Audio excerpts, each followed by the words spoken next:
Head of Presidential Council affirms battle against Houthis will continue till the ending of the coup.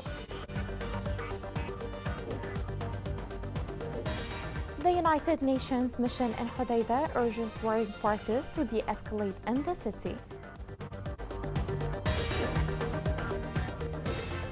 Government seeks to establish a national observatory to facilitate aid intervention.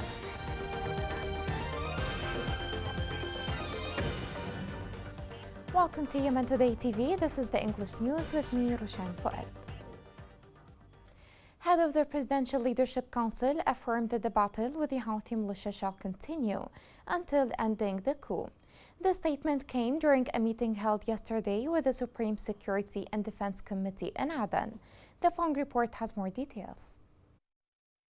Rashad al-Alimi, the head of Yemen's Presidential Leadership Council, stated that the battle with the Houthis continues and will not end until the goals of restoring all regions and ending the coup are met, urging forces to remain ready and strengthening coordination between military units. His statement came during a meeting held in Aden with the Minister of Defense in the presence of the Inspector General of the Army. According to the government media, the chairman of the Presidential Leadership Council put the leadership of the Ministry of Defense and the 4th Military Region in front of developments in the political, economic, security, and military situation, including efforts made by Saudi Arabia, Oman, and UN and US envoys to renew the truce and revive the peace path, pointing to the Houthi militia's continued inflexibility regarding the ceasefire. Al-Alimi praised the 4th Military Region's high combat readiness as well as all the formations and units that support it, claiming that it served as and continues to serve as a strong deterrence to the Houthi militias on all fronts in the area. Sources claim that the head of the Yemeni Governing Council urged during the meeting to be more aware to confront the plans of the Houthi militia and the terrorist organizations serving with them, and to strengthen channels of coordination and communication between all military and security units. The head of the Yemeni Presidential Leadership Council issued a warning to the Houthi militia about the consequences of its military escalation and human rights violations for regional security and stability, as well as the worsening of the world's worst humanitarian crisis. Over the past years, millions of Yemenis experienced extreme suffering, like the effects of the war, ongoing economic crisis, and disrupted public services. The situation in Yemen is most visible in widespread malnutrition, disease outbreaks, civilian casualties, and displacement, as well as the country's collapsing economy and looming famine. The fighting in Yemen makes it completely difficult for humanitarian organizations to reach the most vulnerable people. Many Yemenis will continue to be unable to afford basic necessities such as food and fuel. Rashad al-Alimi affirmed the support and solidarity of the Council and the government with all the forces and live voices demanding freedom, justice, and decent living in the areas controlled by the force of the Houthi militia, and foremost the right to receive their regular salaries without restriction or condition. The United Nations missions to protect Hodeidah Agreement on Meha urged de-escalation in the city. In a statement issued today, the mission expressed regret over the exploitation of the opportunities offered by the UN troops to reach peace. The mission called on all parties to the Stockholm Agreement to cooperate in order to achieve lasting peace in the province. In Hodeidah, 73 Yemeni fishermen arrived in the coastal city of Al-Khawkha after spending months of detention in Eritrea. Yemeni fishermen are subjected to constant violations by the Eritrean Navy, which prevents them from fishing in the waters of the Red Sea. Along Yemen's coastline, UNDP support to replace equipment and provide financial grants enables the re-establishment of a centuries-old industry, fisheries, once Yemen's second most valuable export after oil and gas. The blue economy has the potential to help rejuvenate the economy and provide a valuable food source to millions of food insecure Yemenis. قبل ما نستلم الماكينة كان الوضع يعلم بهالله، بس كان الوضع متعب، الماكينة تعبانة، نسرح ونضوي، شغلك محصور. والآن الحمد لله بعد ما استلمت الماكينة ده العمل ريض، وانا بت بعيد وقريب، وانا مبسوط لي مطمن من المحرك اللي معي، انا اعطينا الامان كامل. UNDP helps fisherfolk reduce operational costs, limit fuel consumption, and increase daily catch. as the changing climate and marine ecosystems demand more flexibility. Modern equipment and new skills help fisherfolk to navigate unpredictable weather safely and limit their impact on an already fragile sea environment.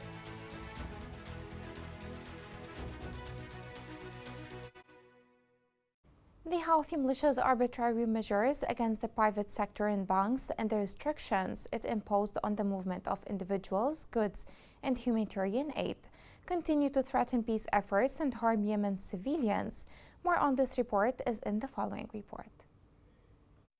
The Houthi militia in Yemen took advantage of the approaching anniversary of the Prophet's birthday to impose more new tax and customs duties on merchants and the private sector, in addition to other levies, and to expand the category of large taxpayers, including small companies and shops, in exchange for granting exemptions to merchants loyal to them, which is measures aimed at exhausting and taking over the private sector and building an alternative economy at the expense of the national economy. While the Houthi co-plotters forced major houses, groups, and commercial companies in areas under their control to donate huge sums of money to celebrate the Prophet's birthday, and they paid more than 1 billion Yemeni riyals from its branches in Sana'a only, while the rest of the branches in other governorates were forced to donate individually. According to the sources, the rest of commercial groups are facing pressure from the highest levels of the group leaders to donate sums close to the amount paid by the Hail Said group for the celebration of the Prophet's birthday, at the same time that the tax authority run by the coup took a decision to increase the number of senior taxpayers to more than 25,000 costly. During the past weeks, the Houthi militia decided to impose tax and customs increases on importers from the port of Hodeidah after it had promised to grant them privileges, facilities, and exemptions in return for the entry of their goods and commodities from this port, in return for increasing the same fees on importers from the land ports by up to 100% in a decision which aims to rob the Yemeni government of the resources of the liberated ports. Members of parliament wondered about the reasons for these tax and customs increases and their justifications, and about the fate of the revenues collected, and they linked this to the continued suspension of the payment of salaries to public employees for 7 years, and the refraining from paying the salaries of teachers who announced a strike until the crisis in their salaries is resolved.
The Arab foreign ministers reaffirmed their commitment to Yemen's unity, sovereignty, and rejected any interference in internal affairs.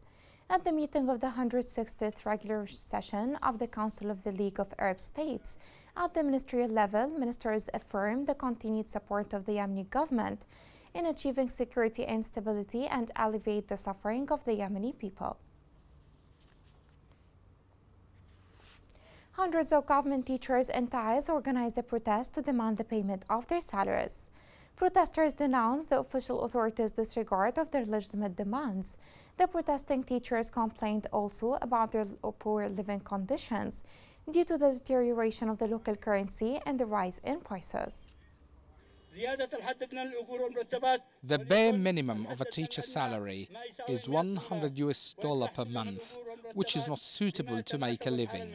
And this caused deterioration of the teachers' living conditions and the national currency as well. We came out today in this protest to continue the escalation and to denounce the looting of our salaries. For 9 months, we haven't received our salaries, and they are not even worth a flour bag. The salary is only 80,000 riyal. How can we live with it? The government seeks to establish a national observatory for tracking social spending. The observatory aims also at facilitating the humanitarian intervention of world agencies. This report has more details. Governmental and foreign organizations went to these consultative sessions in the interim capital Aden to establishing an observatory for social expenditure in Yemen. Following the war, several interventions were made by international donor organizations, and they funded every aspect of the economy. It was a relief as establishing the observatory in order to deliver the essential information to the government.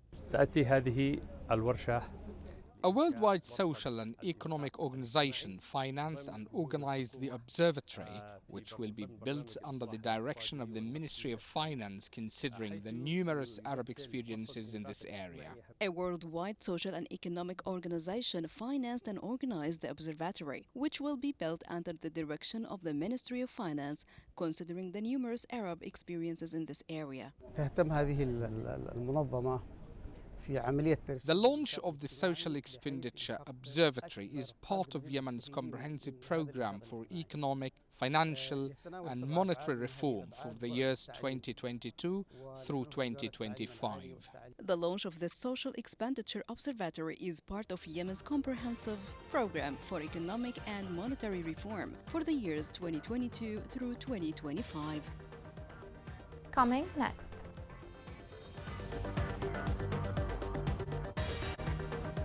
Local authorities in Shabwa province take measures to combat counterfeit and smuggled drugs.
Welcome back. The Reintegration of Children program concluded today in Ma'rib Governorate. The program included 25 among 100 children targeted to be rehabilitated and integrated during the current year 2023 and to empower their families economically. The Governorate's Undersecretary praised the humanitarian role of the King Salman Center in the Governorate. Egypt announced granting more facilities to Yemeni residents and expatriates. The Egyptian Immigration and Passport Authorities said that the facilitation package stipulated granting Yemeni nationals residing in America, Canada, the Gulf Cooperation Council, an entry visa from various ports of arrival. The instructions stipulated that Yemenis coming to Egypt to study be granted an entry visa from various ports of arrival, provided that they hold an approved academic record in the country. The Regain Yemen initiative announced a blacklist of 30 virtual officials working in the ranks of the Houthi militia. In its report, the initiative recommended that the Leadership Council and the legitimate government circulate healthy names on the blacklist. The blacklist included the names of those impersonating job descriptions in the Ministry of Finance and its affiliated institutions in Sana'a. The Austrian company OMV, operating in Shabwa Governorate, said it has laid off 200 of its employees. The company attributed the decision to the cessation of oil exports since last October as a result of Houthi militia attacks on export ports. According to the company, achieve revenues from its activities was not possible due to the complete cessation of oil ports for more than 10 months. The local authority in Shabwa province announced measures to combat counterfeit and smuggled drugs in the city. The Fong report has more details. Following the discovery of large quantities of smuggled and counterfeit medicines that violate pharmaceutical conditions and standards, concerned authorities have imposed strict control on pharmacies and prohibited the sale of medicines in grocery stores outside of licensed establishments in Shabwa Governorate. The spread of smuggling medication has gotten worse. While the health office is supplementary to other agencies in the battle against drugs, government authorities are primarily responsible for monitoring the smuggling of counterfeit medicines. Commercial stores have begun carrying these drugs, and we've raided and confiscated several such supplies. This type of medication enters the country in large quantities through seaports and open coasts, where it is smuggled from African and Arab nations and sold away from government supervision, at a time when doctors warn against patients taking such medication, as they can be detrimental to their health. However, as patients are desperate for life-saving medication, they have no choice but to turn to poorly maintained products. Counterfeit medications do more harm than good, as they lack the active ingredients necessary for recovery and contain several carcinogenic compounds. In addition, they do not adhere to factory safety standards and boast a variety of ingredients that may lead to complications. This is why we recommend purchasing medication from licensed manufacturers and establishments and government-approved pharmacies. The circulation of unauthorized counterfeit drugs has only grown in frequency. Smuggled medication has infiltrated nearly all pharmaceutical distribution companies, a matter that threatens to wreak havoc in patients that suffer health complications, since these medicines are of unknown origin. Here is a reminder of the main headlines. Head of Presidential Council affirms battle against Houthis will continue till ending the coup.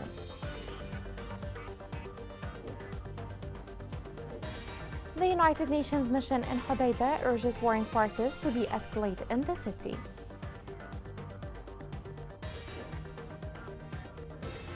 Government seeks to establish a national observatory to facilitate aid intervention.